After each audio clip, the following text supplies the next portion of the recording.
there shall be signs in the sun, and in the moon, and in the stars, and upon the earth distress of nations, with perplexity, the sea and the waves roaring, men's hearts failing them for fear, and for looking after those things which are coming on the earth. For the powers of heaven shall be shaken. One man, one microphone, one mission, one message. True News, the only newscast reporting the countdown to the second coming of Jesus Christ. Here is end-time newsman Rick Wiles. Here are the top uncensored headlines from True News. 37 flashing warning signs indicate something big is about to happen to the global economic system. Austrian Bank is the first bail-in of 2016. Obama may give Iran access to U.S. dollar currency. Russian jet fighters send ominous warning to U.S. military. Scientists fear big one is ready to strike Japan after the island nation was rocked by 4 earthquakes. And the baby killers are using Zika virus to demand Latin American countries legalize abortion. You're about to hear the most politically incorrect newscast in the world. This is True News. I'm Rick Wiles. Co-hosts Doc Burkhart and Edward Zoll are in Studio A with me. National security expert Dr. Peter Vincent Pry will be here in part 2 to tell us why we should be very concerned about North Korea's orbiting satellite. But first, we're going to talk about the 37 flashing warning signs indicating that something big is about to happen in the global economy. We're not trying to frighten you, but we are trying to alert you that there are many things happening in recent days that are highly unusual, and when put together and viewed in a composite picture, indicate that something is about to happen. Doc, Edward, we had a conversation this morning in the True News office. First thing this morning, I called you guys together and I said, look, there's a lot of things happening here that I'm looking at, and I don't like the looks of this. And Edward, you have spent the entire day putting this together for us. Let's start at the top of this list of 37 things and go down this list one by one, and then we'll talk about some of the individual events that have happened or are about to happen. We'll start with February 3rd, 2016. What happened on that day? Well, that was the meeting between Vladimir Putin and Henry Kissinger that we speculated on. And again, Kissinger represents the Western world order, and Putin represents the emerging Russian world order. That's right. And that article in Russia said that Putin and Kissinger meet often over the years. That Putin is, Kissinger is a frequent visitor to the Kremlin. And as we pointed out in that earlier program back in February, Henry Kissinger is the Secretary of State of the New World Order. John Kerry is the Secretary of State of the United States government. But Kissinger is the Secretary of State of the New World Order. Absolutely. He represents the Illuminati. And when Kissinger shows up at the door of the Kremlin, Putin knows that it's the New World Order that is visiting him. Right. They've got a deal. They've got an offer, or they've got a threat. And so we're speculating what was offered at that time. Now, Jim Willey, we put this to Jim in a private email, and Jim fired back that his sources told him, and his sources in Europe told him that Kissinger went there basically begging, don't wipe us out. If we're going to have a world war, we don't want to lose. We don't want to, the New World Order doesn't want to be wiped out. Let's make a deal to save our hides. And at that time, if you recall, in February, it was pretty intense. We were talking about World War III almost every day on this program. Right. Russia was ramping up rapidly in Syria, moving troops, moving equipment, moving new military technology into the area. And That's so right. A lot was going on. And then we found out later about the Saudis bringing about the Northern Thunder exercise, a 350,000-man invasion force that gathered for 2 weeks in northern Saudi Arabia. And it looked for a while like there was going to be a ground war, a massive ground war. And then suddenly it just stopped. The Saudis disbanded and Putin went home. And we've had this ceasefire for over a month. But now it looks like the ceasefire is falling apart. Mm-hmm. And the CIA is talking about Plan B to rearm the jihadists, right? Namely ISIS, that got the stuffing kicked out of them through the Russian bombing. But I want to get down this list. So we're starting out with Putin meeting Kissinger on February 3rd, 2016. That was followed March 11 by a visit by John Kerry. Where did Kerry go? Kerry actually went to the city right next to where Northern Thunder was organized in Saudi Arabia. He visited and met with a Saudi official, I believe is the royal prince, the deputy prince. Mm-hmm. And then March 16 is when Russia began the surprise withdrawal of warplanes and ground forces from Syria.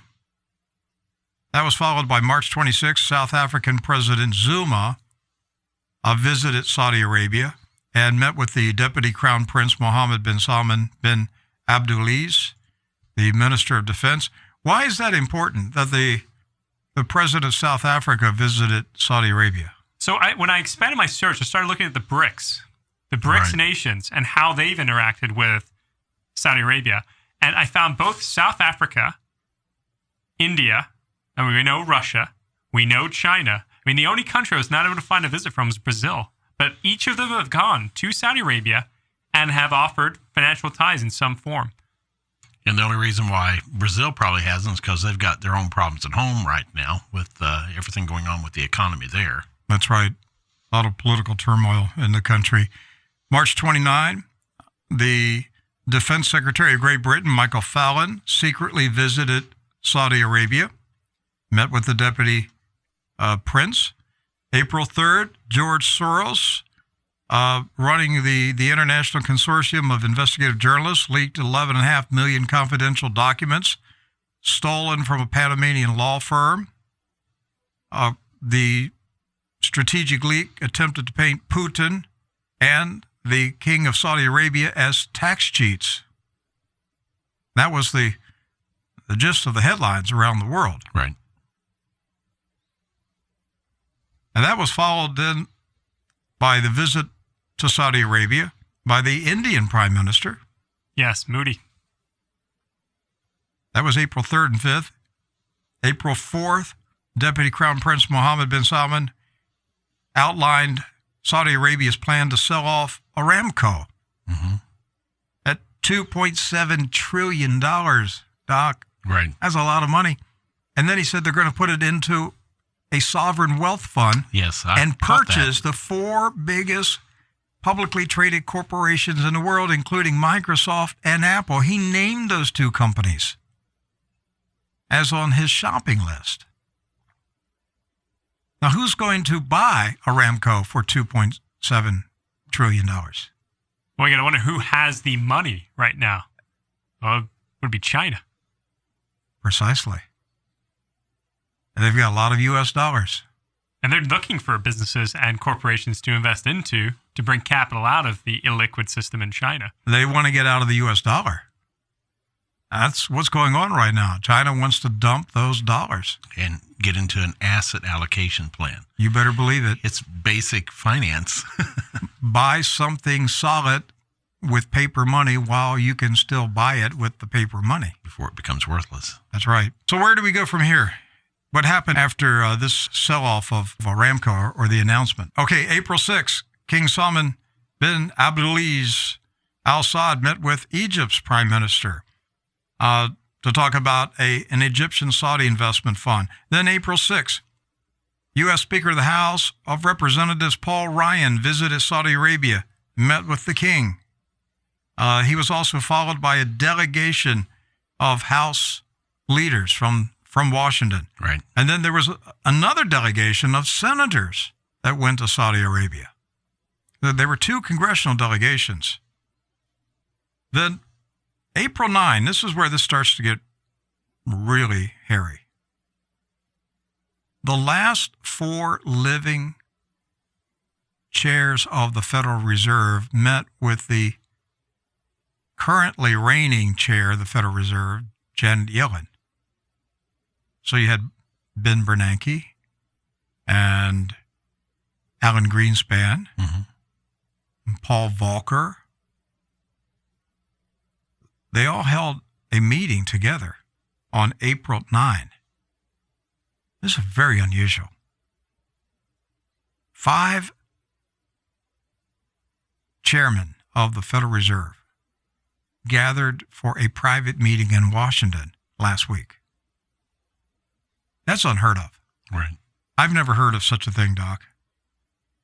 Now, that is followed on April 10 by senior members of the September 11 Investigation Committee appearing on CBS's 60 Minutes, calling for the release of 28 pages of classified documents from the September 11 attacks. So then we have the announcement on April 10 that the Saudi-owned public investment fund that's going to be valued at $2.7 trillion announced an investment plan. 50% of its holdings will be in foreign investments. And we're speculating, we believe that China will purchase the largest chunk of Aramco, which would put Saudi Arabia and China together. With Saudi Arabia supplying oil to China, China supplying Cash to Saudi Arabia for Aramco, in an emerging market. and then purchasing Apple and Microsoft and 2 other major U.S. corporations with that money. Now from there, April 11, Austria became the first EU nation to employ the bail-in procedure. Now, for folks that don't understand what a bail-in is, that's when they take the depositor's money to recoup the losses of the bank. That's right. Okay. It's not government taxpayer money. It's the depositor's money. Checking and savings accounts. So it happened in Austria, Doc, on April 11. Now, this is why this is significant. If people know their history, in the Great Depression, most people know that Franklin Roosevelt in March 1933 closed the banks in America. Had a bank holiday. What was the trigger for that? An Austrian bank went under. Just like this one? Just like this. It spread to the United States. That's why Roosevelt closed the banks, to head off a crisis like they had in Austria. April 11, same day, emergency meeting called by Italy's finance minister to engage in a last resort to save Italian banks. April 11th through the 13th, the Federal Reserve held 3 consecutive days Right. of closed-door meetings. Again, I am unaware of the Fed ever holding 3 consecutive days of meetings. To me, it's unheard of. And that just happened this week, Monday, Tuesday, Wednesday. Today's Thursday. This just happened. That the Fed met 3 days in a row. Well, what else was going on? On April 11, Janet Yellen, and this was, from a headline that I saw, I started laughing when I read the headline. It said, Fed chair grants audience to Obama and Biden. Yes. Well, who's the top dog in this meeting? Apparently Yellen. Yeah, apparently the Fed chair. She granted an audience to the president and vice president of the United States. What did they crawl in on their hands and knees? Well, that's what the headline said. Right. But regardless of who granted who the meeting, the point is that at the same time we have 5 Fed chairmen meeting. Right. The reigning chair and 4 predecessors. 3 consecutive days of Fed meetings. And the president and the vice president meeting with the president and the vice president meeting with the Fed chair. I mean, this just continues to worsen. There's something going on behind the scenes. We had the Russian jet fighter that buzzed the U.S. warship, made 30 passes by the ship. Clearly a very provocative maneuver, wanting the U.S. military to know that the Russians were prepared to engage U.S. naval warships. Why the Baltics? Why did they choose that warship? Because the CIA is rearming ISIS. That's why. They call it Plan B. It's in the Wall Street Journal. Right. Plan B. They always talk about the moderates. Well, there are no moderate jihadists.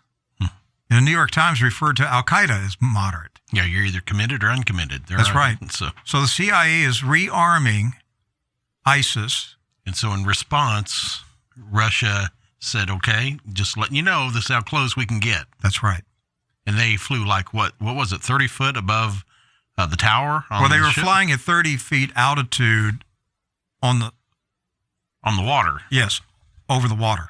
And then buzzed the ship. I don't think they went directly over the ship, did they, Edward? They said it went 30 feet above the ship. So that's why like it was such a huge deal. Because yeah, the pictures I saw online were like very close to the ship. So whether it was directly beside the ship, above the ship, it was 30 feet. And everybody on that ship knew that there was a Russian warplane flying by 30 times. April 12th through the 17th, the IMF and the World Bank are meeting in Washington. April 12th, somebody leaked to the Wall Street Journal the Federal Reserve documents and the FDIC showing that 5 of the 8 biggest banks in America did not have enough cash on hand to survive a liquidity crisis. And those banks, J.P. Morgan, Wells Fargo, Bank of America, Bank of New York, Mellon, State Street. April 13, China's big 4 banks among 18 to join a new Chinese yuan-denominated gold benchmark to start Tuesday, April 19. Right, Edward, I have not had time today to delve into this story. What do you know about it? What I know is jewelers, precious metal companies, and banks are going to be able to sell a form of a security on the Shanghai Exchange in Hong Kong. And the premise of this whole thing will be the Chinese yuan will be pegged directly to the gold price, just as the dollar is pegged to, let's say, the yuan and the petrodollar. Now, listen, I'm not a currency expert and I'm not an economist. You're not saying that this is a gold-backed yuan currency, because that means there is gold in the Chinese vaults that back up the paper notes. You're saying that the yuan is going to trade at the price of gold?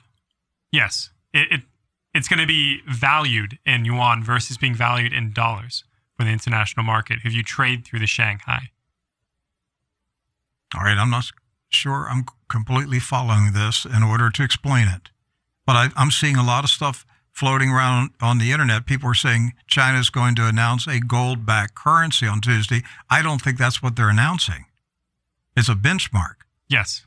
So what's the difference between the two? I don't know. I'm asking you guys. I was hoping you knew, but you don't. So I don't know. I mean, it seems like 6 of one, half dozen of the other in my mind. But it looks to me like we're getting precariously close to a gold-backed Chinese yuan. It definitely looks like a first step. And that's happening Tuesday?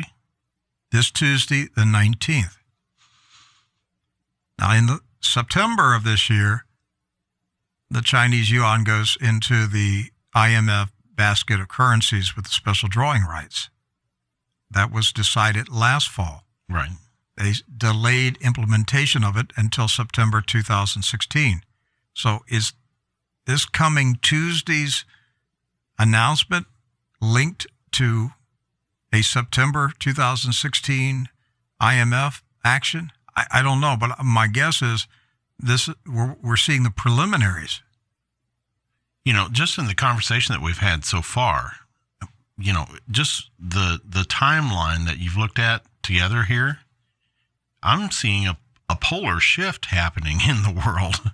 I mean, this is significant. It here. is, Doc. That's what I want to get across to everybody. There's a major shift in power underway right now. I just said a few minutes ago that the IMF and the World Bank is meeting. Also, are the world finance ministers and the central bank governors meeting in Washington, D.C. for a 3-day G20 summit. Was that scheduled? Yeah, it's scheduled. I assume. I mean, they're all coming in for this meeting. But look, this is lining up with the IMF meeting and the World Bank, which is April 12th through the 17th. And then the 13th through the 15th is the central bank governors of the world meeting in Washington with the G20. So every major banker and financier in the world is in Washington, D.C. this week? Yes. Including Iran's central bank. Yes. And there's no enemies there. And when it comes to the financial world, they all got to come to this. What could be underway is a new Bretton Woods agreement. Bretton Woods was the framework that was hammered out after World War II that established the mechanism for the global financial system that operated in the late 40s, 50s, 60s, 70s, 80s, 90s, up until now. And we've been saying for years that there's going to be a new Bretton Woods agreement. Possibly it's being hammered out. The final pages are being hammered out right now, this week. What would that mean for the world? The center of the fight will be how much strength does the U.S. dollar and the United States of America retain in this new world? Because the way I'm looking at it is if I'm Saudi Arabia and I'm looking 10, 20, 30 years out and I want to keep making money, I'm not looking to the U.S. to make money. I'm looking to an emerging market or emerging alliances where there's growth opportunities, growth potential. Places like India, places like China, other places they're developing. They're still developing their energy resources. They're still developing their middle class structure, their infrastructure, and everything else. I won't be making any more money with the U.S., but I've got the potential to make a lot more over here on this side of the world. I mean, this is really kind of scary what you guys are. I mean, scary in the sense of you see it really coming together.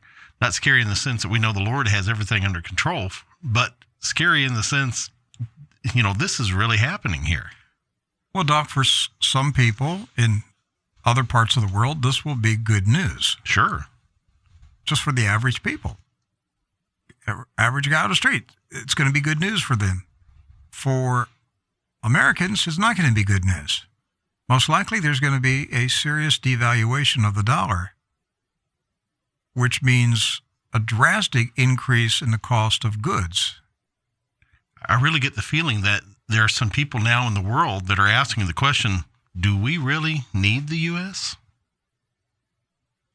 I think you can be assured that in these meetings, that's the message that China and Russia and most likely the Saudis are saying. Right. It's let's drop America. Let's move on. Let's create our version of the New World Order. And let's reject their New World Order and let's create our New World Order. And let's make some money. And make money. Remember, Jim Rickards was here a couple weeks ago. Remember, he told us about the secret meeting with the IMF? Mm-hmm. Shanghai Accord. The Shanghai Accord. And he said a deal has been cut to devalue the U.S. dollar. And the U.S. dollar has been dropping ever since that Shanghai meeting. But he said they'll never say, we decided to devalue the dollar. He said they're going to bring it down slowly, but the decision was made. So going back to all these things that are happening, April 13th through the 19th, the president of Turkey, Erdogan, he's also going to Saudi Arabia to meet with the king. I'm telling you, the king of Saudi Arabia is one popular dude. Everybody's going to Saudi Arabia this month. Because they know. The king's going to Turkey, actually. Oh, the king is going to Turkey? Yeah, it's very unprecedented for him to leave. Oh. To meet. Yes. Oh, now that's even more interesting. This one is so important to him that the king is saying, I am willing to get up and leave my throne and travel to another state. So my guess is the king of Saudi Arabia wants to beckon Erdogan, come join our alliance. Flip from the EU Yes. to the new alliance. Yes, but the problem there is Putin hates him. What are they going to do with that one? Erdogan shot down Russian helicopter and killed Russian pilots. And then they blew up the rescue helicopter that went in to rescue the pilots. Maybe the sell is to at least put off the conflict. Put it off until we've at least dealt with the economic warfare with the United States. But Erdogan plays a major role in invading Europe with Muslims. But see, that doesn't play well with Russia. Russia doesn't want millions of Muslims going to Europe because that actually puts them very close to coming into Russia. Right. So maybe the king of Saudi Arabia is, maybe you're right, Edward. He's just maybe trying to get him to cool his jets. Just sit there and be quiet for a while. Don't rock the boat. We got a big deal happening here. I don't know, but that's an unusual event right there. April 14, U.S. Treasury auctioned off $12 billion of 30-year security bonds. April 14, government regulators allow Fannie Mae and Freddie Mac to cut loan balances for 33,000 U.S. borrowers. I think that's just the start. Yeah. April 14, Deutsche Bank of Germany admits to rigging gold and silver prices. Where did I hear that accusation before? We've had guest after guest after guest on this program over the years saying the silver and gold prices were rigged. And Deutsche Bank has admitted it. In fact, they've admitted it so much, they're helping prosecutors out now in giving up the goods on everybody else. Oh, there's state's evidence? Yeah. That was somebody's going to fall off the top of a bank building. You have bankers turning state's evidence. And then if you see more banks turning state's evidence, there's going to be a bank war. This will be like the mafia dons shooting each other, going in mafia businesses and with machine guns and shooting everybody. Watch. Gives banksters a whole new meaning. You better believe it. You better believe it. All right, so that takes us up to April 19, next Tuesday. China to announce a yuan-denominated gold benchmark on the Shanghai Gold Exchange. April 20, U.S. Secretary of Defense Ashton Carter will visit Saudi Arabia to meet with the Deputy Crown Prince and Defense Minister. April 21st, Barack Obama will visit Saudi Arabia to meet with the king. And then he goes to meet with the Queen right afterwards. You mean his boss? I don't know which one's his boss, the King of Saudi Arabia or Queen Elizabeth. Maybe it's the mommy and the daddy, yeah. I don't know. I don't know what, I know he's a foreign agent. I just don't know who he works for. There's probably a lot of intelligence agencies that don't know who he works for. He's such a good liar. Maybe so good he works for both. One's his boss, the other's his actual cleric. Yeah, perhaps that's the way it's working. April 26, 27, the Board of Governors of the Fed will gather again. This is their quarterly meeting. Yes. But we know what they're going to probably talk about during that. Wow. A lot of stuff happening, Doc. Well, what's significant about this timeline that Edward has put together is you really see the flesh on the bones of this polar shift that's taking place, this financial polar shift. Something is happening. The word is out among world leaders, diplomats, financiers. It just hasn't come down to the level of the ordinary person yet that something big is cooking. But everyone else knows, because all the shuttling back and forth between Saudi Arabia and everything. Come on, they're not going there just to pay a state visit. It's something significant. I've never seen so many high-level people going to Saudi Arabia in the same month.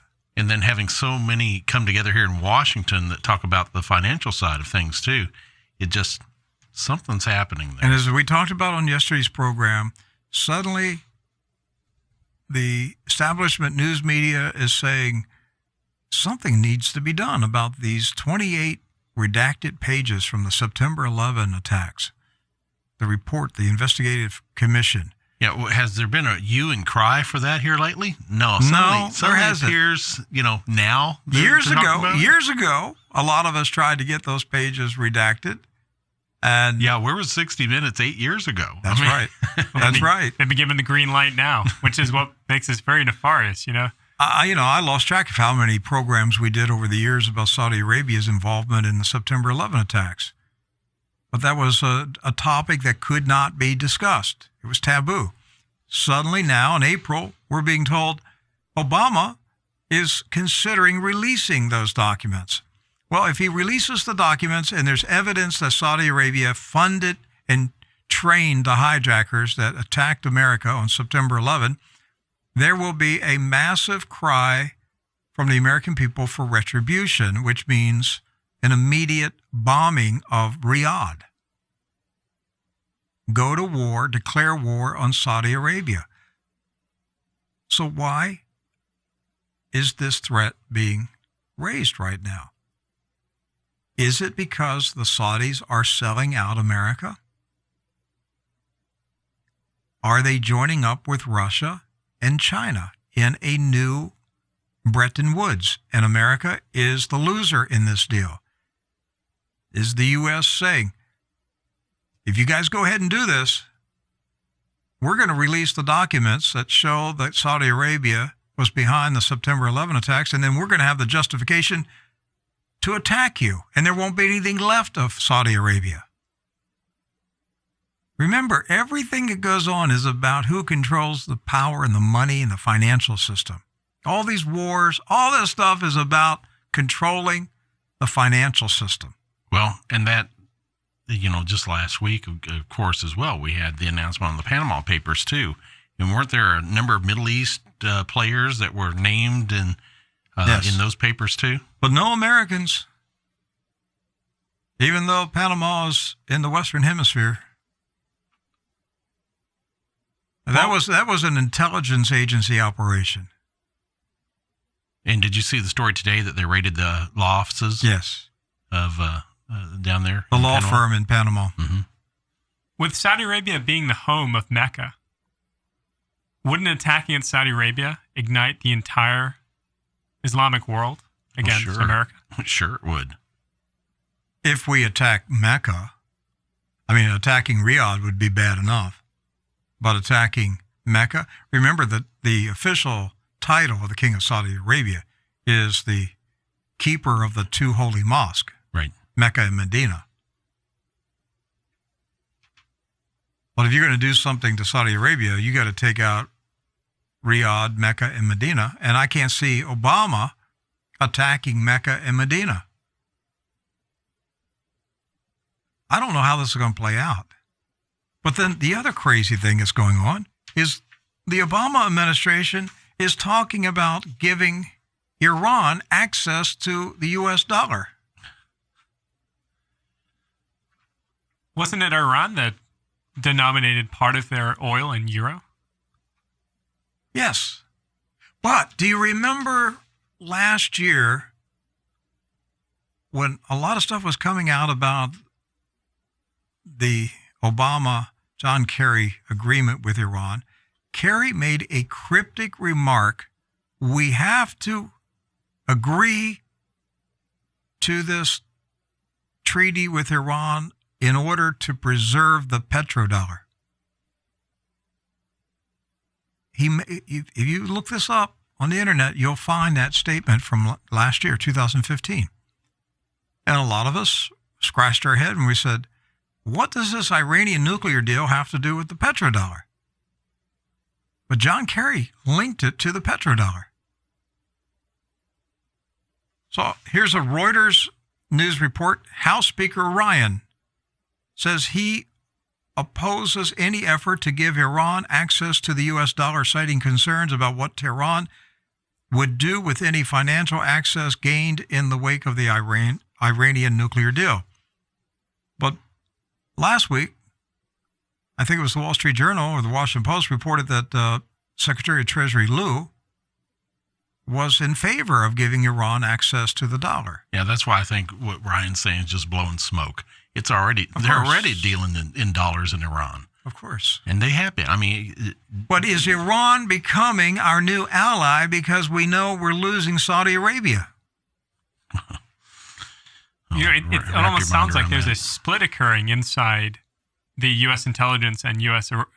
Basically aristocrats, right? One wants to go with Saudi Arabia. One wants to go with Iran. Oh, it's Fortune magazine. Many members of Congress are not pleased. Iran might soon have access to the American dollar. The U.S. Treasury is preparing to issue licenses that would allow offshore financial institutions. You mean in Panama? Offshore financial institutions? No, the legal ones. Yes. The ones approved by the CIA. The state-approved ones. To conduct trade with U.S. currency in support of Iranian business dealings, according to the Wall Street Journal. The controversial move would come in response to complaints from Iran that the loosened sanctions in the wake of last year's deal have done little to boost the country's long-suffocated economy. The move wouldn't normalize banking relations between the United States and Iran. Then we have this other story, Jerusalem Post. Is Obama planning revenge on Netanyahu? The Jerusalem Post suspects that Obama is going to launch some type of dirty trick on Benjamin Netanyahu in his final year in office. Push for a Palestinian state? Yes. Before the United Nations. See, Russia and China would back it. The only voice on the Security Council that has stood up for Israel has been the U.S. The Security Council, it has to be a unanimous vote. Any member of the Security Council can veto a resolution. So the U.S. always vetoes resolutions that Israel feels would be detrimental to the interests of Israel. So what happens if there is a resolution introduced by China or Russia for a Palestinian state and the United States does not veto it? Now, that resolution has the force of international law, and the Secretary General of the United Nations can call up blue helmets to go to Israel and enforce the resolution. Now, Israel would have to fight off UN troops. Is that a dirty deed? That's an incredibly dirty deed. Is Obama capable of doing something that dirty? I think all of his deeds are incredibly dirty. The best line of the day there, Edward. Well, we're not going to have time here to talk about the Russian warplanes that yesterday simulated an attack on a U.S. destroyer. Again, this is all connected to the financial system. Yeah, it's somewhat connected to Syria and Ukraine, but they're just covers for what's going on about who controls the banking system